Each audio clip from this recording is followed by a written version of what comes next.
Hey, I'm Brad, and welcome back to Overkill Reviews for what is my final review of the year. So what am I going to do with my time off? Well, I'm going down to Buffalo for the Every Time I Die Christmas show with 18 Visions, Vane, Knocked Loose, and what have you. And I'm also going down to New York for the Dillinger Escape Plan's final shows. I'll be there for the 27th with Mike Patton and the actual last one on the 29th. So if you see me, come say what's up. So I opened my advent calendar today, 10 days before Christmas, expecting some delicious chocolate, but instead I got this.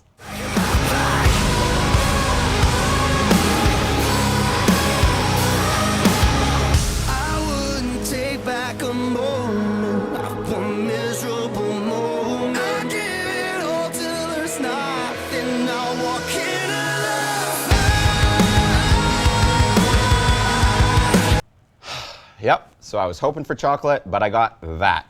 Asking Alexandria's self-titled album, out today on Sumerian Records. The band were initially formed in 2006 by guitarist Ben Bruce while he was living in Dubai. The iteration that you'd be familiar with, though, formed in 2008 when he moved back to his home country of England. The band built their career on kind of the keyboards over breakdown sound, but this album ain't like that. For the first time in their career, they moved away from producer Joey Sturgis, who kind of spearheaded a lot of the bands in that breakdown keyboard scene. It's also their first album with original vocalist Danny Warsnop back on vocals after he left for an album to focus on his butt rock band, We Are Harlot.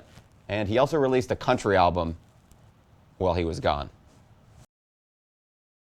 So what does this all mean for their 5th studio album? Let's find out. All right, so we've got a new format here for Overkill Reviews, and what I'm supposed to say now is what I liked or loved about the album. And the short answer is I didn't. The album's first single is called Into the Fire, and as you heard, electronics kind of take the forefront here. It's a lot sparser, you know, there's not as much guitar work going on, it's not as dense. While they opened themselves up to new possibilities, expanded their sound, they haven't really learned how to fill up that newly opened up space. It's kind of empty. Even if you're just kind of listening to the album in the background, you're going to be like, what? I've heard this before.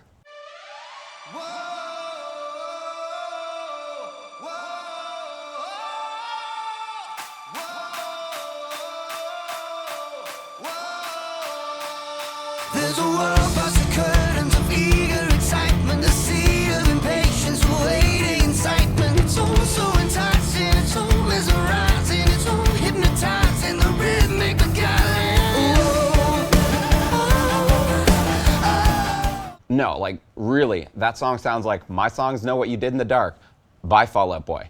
And if you're going to rip a band off, maybe don't start with a band whose single is like 5 times platinum in the US, 3 times platinum in Canada, 1 times platinum in Australia. I mean, sure, it's only gold in the band's home country of England, but they've definitely heard the song, come on.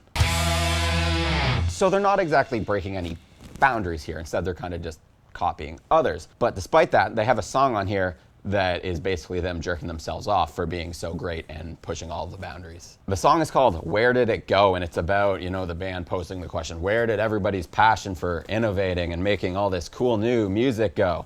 With lines such as, always rejecting the herd, always ahead of the curve, writing the records your favorite bands rip off on their records. I don't know who's ripping these guys off.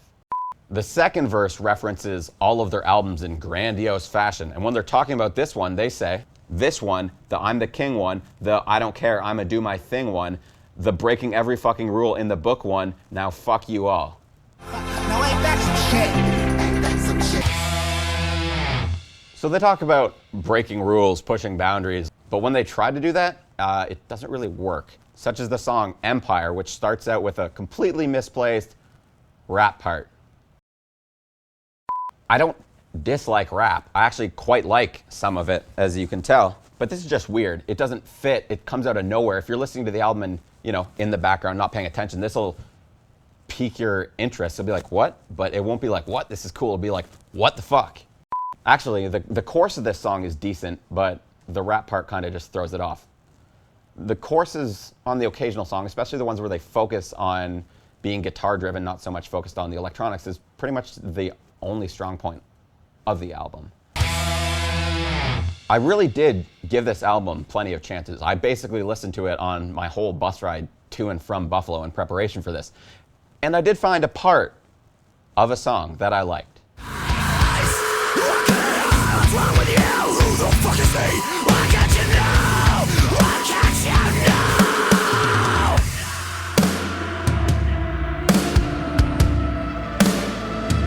And the walls came down and the heavens opened.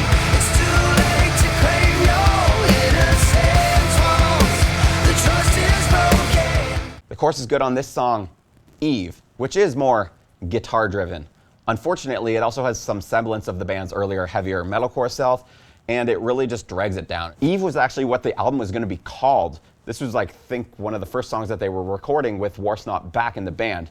In an interview on Rock Sound, they were talking about it, and they were like, this song was essentially a challenge for us to be like, how heavy can we go? Do we still have it? And when Homeboy's saying that, other dude in the band comes in and goes, turns out we didn't. So he basically just admitted that they can't write or play good heavy music anymore, but they left the song on the album for some reason. Who is your manager? So between the band's self-admitted inability to go heavy, the electronics, the butt rock country influences from their singer, the rap part, what the fuck? That's the question that I want to ask Alexandria.